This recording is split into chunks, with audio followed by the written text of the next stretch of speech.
What going to, man? It's your brother Smalls coming at y'all boys with another video, man. And today, as y'all can see, we're reacting to how the Knicks shut down the Spurs in game 1. And unfortunately, I can't even rag on the title, bro, because the title is unfortunately correct. I can't say nothing. But if you actually did click on this video, I truly do appreciate you watching. Film saying, hope you're having a great and fantastic day. And shout out to Lord and Savior Jesus Christ, allowing me to be here, allowing God to be here, and every reason for us truly. Thank you, Jesus, man. I'm also live on Twitch as I'm recording this video, man. My Twitch J Smalls will be down below in the description. Shout out to my dog LP in the chat. Also, yes, so y'all seen it, man. Y'all come over to the Twitch stream, the purple app, as my dog LP would say. And we're also going to start multi-streaming on Twitch and TikTok. First TikTok stream is today. Man, y'all boys, y'all come tap into the streams, man. If for real, we get active, man. We be having some fun, but let's get to it. Let's see. No, I'm not gonna say that. I don't even admit it. The Knicks stormed let's see how the Knicks locked them down. One of the NBA finals. I'm just doing this so it makes me feel better. Jalen Brunson's clutch shot making stole the headlines. It was New York's defense that completely flipped the game. Because Wembanyama, that brother shot 6 for 21. I mean, he gonna drop 30 next game. It don't matter. First time in these playoffs. So what did they do to slow them down? Held the Spurs below 100 points for the first time in these playoffs. So what did they do to slow them down? That was the first time they went below 100? In today's video brought to you by Prize Picks, we're going to break down everything. One point of emphasis I was looking I'm bet on Wemby next game, series was whether or not the Knicks would be able to contain the Spurs in transition. They exceeded all expectations in game 1. You could tell that San Antonio wanted to push after every miss. Not only did the Knicks get back and get set, they did so without leaving any gaps to attack. That started with cross matchups. Well, obviously not that time. Matchups, everyone would take the closest man. That way they could stop the ball without... LP, bro, let's be for real, bro. There's a 0% chance. Actually, there is a -% chance of that happening. Leaving anybody open. Here's a great example. Wemby beats Cat down the court, and they don't want to risk him getting free on a cut, so OG takes the matchup while Alvarado stops the ball, and everybody else, Cat included, closes to a shooter. Of course, but Sam wasn't hitting like that either this game, too. Have to give up a big mismatch, such as Landry Shamet on Wemby, to which they post him up, draw help, and Julian Champagnie finds himself with a wide open 3. Nah, that brother though. Woo! My brother looking like Klay Thompson, baby. You never know. Oh, LP, I might not know a lot, but trust me, that's one thing I do know. I know for a fact. Importantly, their execution away from the ball was nearly flawless. It was clear that I was just literally just talking about you. This man just hit straight bottom of the backboard. All they need is for him to slow him down long enough for help to get there. After committing to the paint, they'd fan out to shooters, not let them step into threes. They wanted to make the Spurs. This man Wemby was getting stripped a lot too, bro. Especially when he was trying to drive. The paint, somebody was there. No matter how many times they made the right extra pass, somebody was getting out to close that space. They did maybe the best job we've seen. Spurs gotta see the Spurs were some shooters gang or just. The Knicks ain't really guarding up for like that, bro. Not saying that can't shoot, but half court, which really stands out in the numbers. On average, teams in these playoffs have had an offensive rating of 113 after grabbing a live defensive rebound. Through the first 3 rounds, the Spurs 134. Far and away the best of any team to make it past 5 games. In game 1 against the Knicks, though, these opportunities didn't exist. Bro, they make the Knicks look like they some Hall of Fame defense. In the half court, they gave the Wemby assignment to Cat, who came with non-stop pressure and physicality. On the perimeter, he did a great job of sliding his feet and turning his hips to keep Wemby in front of him. From there, his sturdy frame and length could take care of him. I'm not gonna lie, bro. Why was Cat low-key playing good defense on Wembanyama? Like, obviously, all that's gonna get put to bed in game 2, but like, we're talking about game 1. Why the heck was Wemby low-key getting boxed by Cat? I'm literally sitting here watching the game. I'm like, dog, why is Cat low-key like playing good defense? This man Cat's supposed to be a straight offensive player with minimal to no defense. Wemby, you're supposed to be giving this man 40. And this man Cat got you 1 for 8 with 3 TOs. I mean, what are we doing? Shooting. Then you finish game 6 for 20. Like, I'm just saying this for game 1. We all know Spurs will win. We all know Wemby's finna go ballistics. I'm just saying, like, in game 1 only. Like, they shouldn't even have got to that point. Wemby, like, what are we doing? These isolations was a team effort, though. This time he plays from an empty side, and Josh Hart comes way over from the weak side to play a baseline drive. What I'm more focused on, though, is the middle of the floor. He did, bro. I don't know why the Timberwolves traded him and kept Rudy Gobert. There's some idiots. They wanted to keep him as far away from the basket as possible. By nature of being 7'5", his handle is going to be on the looser side. In space, his length breaks the game. But as long as Cat is able to cut off the initial angle, that simple stunt at the ball can be enough to completely turn away a Bro, I drop. swear, they did that to him like 4 times, bro. Man tried to drive and the ball was getting peeled. Instead of doubling, Shamet sits in the gap. Wemby isn't comfortable taking that dribble through traffic, so he gets stuck in an awkward spot, then tries to use a long stride to manufacture something out of nothing, regardless of how Victor started his attack, whether it was catching the ball on an empty side or bringing it up as the point. They'd plug the gaps, stun at drives, and take away his space without conceding high-quality shots to his teammates. And it was the exact same thing when he started closer to the basket. Here he tries to post up, and Mikhail cheats way over from up top without committing to a double. He gets back to Castle in time to not leave him space Wemby, to I don't care. You 7'5". Just start shooting over these. Just start shooting over these people, bro. Just pull up and rise like you Kevin Durant, bro. Like, I mean, he need to get to driving though. I'm not. Yeah, actually, no. He still has a long way to go as a self-creator. After all, he's 22 years old, and at this point, he still relies on his length to be a game breaker. But like I said, the Knicks plugging. Sometimes he seems backless, like he doesn't have a go-to move. Sometimes trying to beat them with jumpers, and those are the shots that most teams are willing to live with. In Game 1, he shot just 1 of 7 from mid-range and 2 of 9 from 3. That's how he cut it. And in many ways, that's an extension of what we've seen throughout the playoffs. According to Synergy, on average, teams in the playoffs are generating about 0.95 points per isolation, pass-outs included. Wemby throughout this run has hovered a little under 0.85, meaning over the course of 100 possessions, his isolations are scoring about 10 points below average. All that's to say he's at his best without the ball, and that's because of his threat as a finisher. Dang, bro. He's 10 points below average when it comes to ISOs. Well, we know what the adjustment they're going to do next game. Then their offense get this brother mostly means pick and roll. Some off the ball, get him working off the ball, man. Keeping him away from the basket and forcing them to look elsewhere. That also started with Cat. They had him up near the level of screens in a high drop coverage. His job was to not let San Antonio's guards turn the corner and create straight line drives. But there's a lot more going on here. The Spurs went to a ton of 3-man actions. The Knicks approached that by having... This is a horn set. I used to run this on when I was a hooping. While the third guy tags early, bumping Wemby. Okay. Yeah, brother. We'll see about that next game. Hey, hold that comment. Hold that. We'll see you next game. Don't worry. On the roll to slow him down. Meanwhile, the low man is coming way over from the corner with a second tag. Everything was about protecting the rim.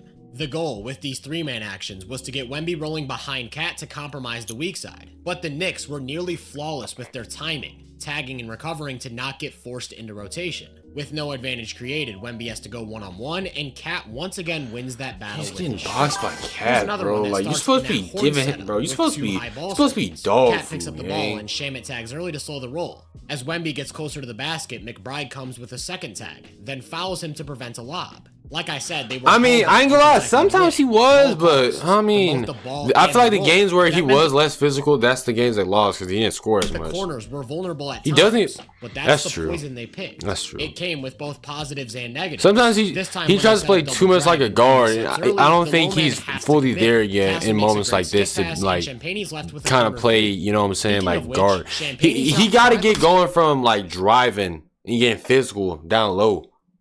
You know what I'm saying?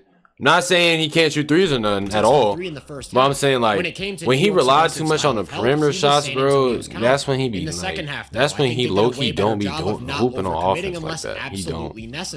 This time Robinson's the one dropping back while Brunson. Dang, they really tagging this man every time. He positions himself perfectly in between his man and the roll. Then as soon as he sees the paint is protected, he gets back to the corner. The Spurs are forced into an awkward spot and end up turning the ball over. Not even half a minute later, we saw it again. Shamet cheats way over without committing, and the pass comes early, but he closes out in time. Instead of an open corner 3, they get a semi-contested one from above the break. That's not to say the Spurs didn't get any good looks. With that level of rim pressure, you're always going to be able to force aggressive help and open up the 3-point line. They couldn't buy a jumper. As a team, they shot 11 of 43, or below 26% from 3. 26% from the 3? These brothers can't shoot for a jack. Dang!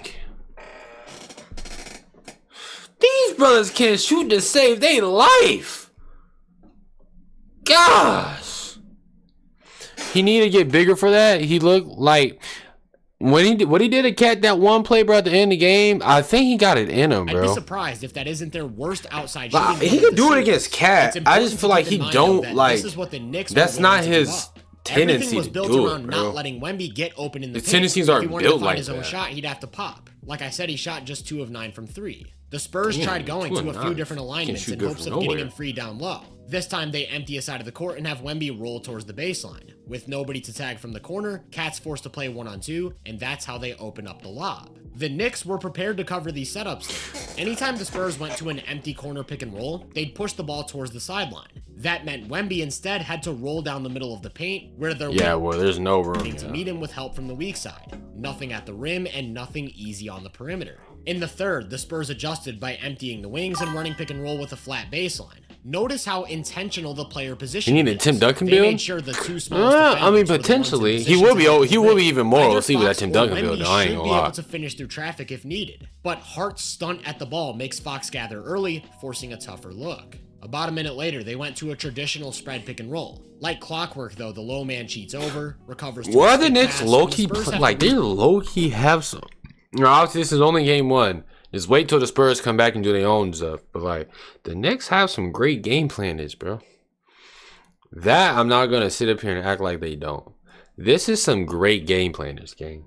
I'm not even gonna lie, bro. Like this is a great game plan, bro. I'm not gonna lie. Without an advantage. Then Harper tries to go 1-on-1, but McBride turns him away, and the shot they end up with is a contested corner 3 from Wemby. That's a win for the Knicks. Clearly, the Spurs needed to find a way to get Wemby the ball closer to the basket. Having him run the point didn't work. Isolations were a non-factor, and no matter how they, I don't know why he low-key. I don't know why he do that two-hand stuff. However, you know that Mitch was a Johnson foul. still had one more counter up his sleeve.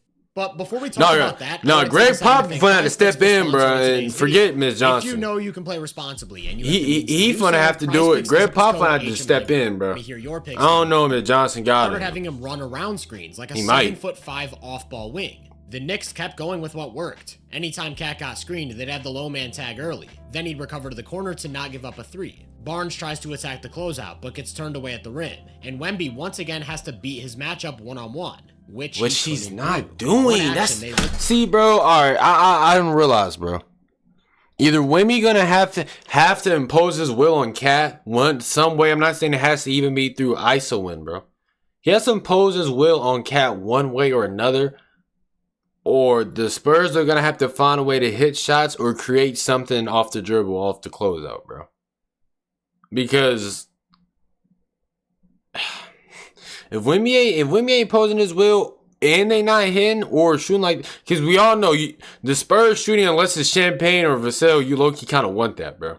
I mean, De'Aaron Fox ain't do jack on offense either, so that matters. For Wemby to curl towards the ball. I'm trying to think of adjustments they're gonna make before like they actually do it. So like, I don't know though. When using Wemby like a wing though, it's less about his scoring and more about the way he creates space. Because while they're occupied with that action, the middle of the floor is wide open, which Castle takes advantage of by playing 1-on-1 himself and using his physical tools to bully his way to the paint. As long as Cat's on Wemby, he's not in position to help. In these spots, everything would be about the Knicks' ability to contain drives. Against the Spurs, that's not an easy task. I'm not sure they could have done any better. Just like against Wemby, it was all about plugging the gaps, stunting at the ball, and recovering to take away the three-point line. At the point of attack, they just needed their defenders to close off the initial angle, and they were great. I'm trying to cook. Y'all know something, bro? Shamit, Josh Hart, Chat, of course, Cat, LP, you know something? I'm trying to think. Damn. A big part of their ability to contain the backboard, bro. This man Cat had Wemby in a platinum. I can't even believe it. The ball was that they didn't give up any switches. If Brunson's man set a screen, he'd show and recover. The Spurs weren't going to find mismatches. If they wanted to play 1-on-1, they'd have to beat the best defender. That was one of the best offensive highlights De'Aaron Fox had the entire game, bro. Champagne set a ball screen. What they want is for Brunson to switch on to Castle. His hedge forces Castle to take a wide driving angle, which buys Hart time to get back in front. That's exactly how you avoid a mismatch without letting the offense gain an advantage. All that's to say, everybody at U of will take a wide driving angle, which buys... Alright, okay. So easy fix, bro. This is Coach JJ. Coach J Smalls in the building, chat. Watch this. Hard roll right here. Boom. Hard roll. Hard roll. Hard roll. hard. Has to be flash to the middle. Boom, right there. Flash to the middle. Flash right here. Boom. McBride got to choose. Okay, now Wemby's not in the game. One of these, either he comes up or Deuce McBride got to choose. Show here a little bit. Boom, swing to the corner. Harper. This man, roller, screener. You gotta dive, bro. You gotta dive somewhere. You stand right here for the pick and pop. You ain't getting jack, bro. Sorry. Which gotta dive. dive. Has to. That's exactly how you avoid a mismatch without letting the offense gain an advantage. All that's to say, everybody had trouble creating, whether it was in isolation, some guard-to-guard action, or the pick and roll. So down the stretch, they leaned on Wemby. Their late-game offense was all about putting him in position to attack his matchup one-on-one. And with the game in his hands, the Spurs just couldn't. He just bought. Like, he was just back to where we started. Wemby versus Cat, one-on-one. And Cat absolutely dominated the matchup. In 45 plays as the primary defender, he held Wemby to just 9 points on 2 of 11 shooting with 5 turnovers. That was the difference. And like I said, it was a team. 5 turnovers, Wembanyama. 5.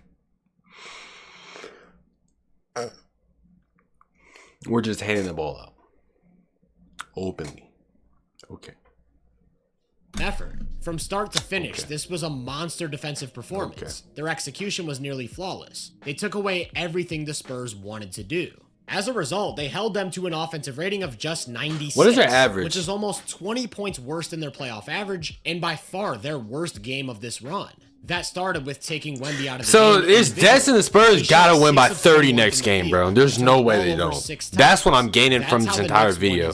They're winning by 30 and they might win in 5. You can afford lackluster offensive play. The Knicks struggled to score for most of the game until it was time to close things out in the clutch.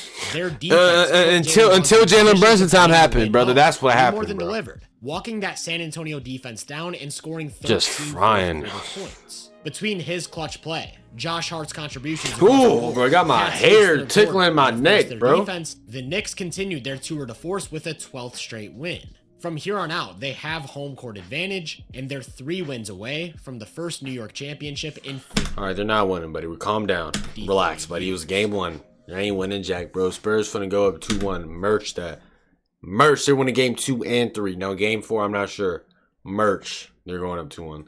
Hey, man, though, if you did say this long time in the video, man, I truly do appreciate you watching. So I'm saying, hopefully, you continue to have a blessed and fantastic day in Jesus' name. With all that being said, I'm out of Allen, brother. Spurs in 5.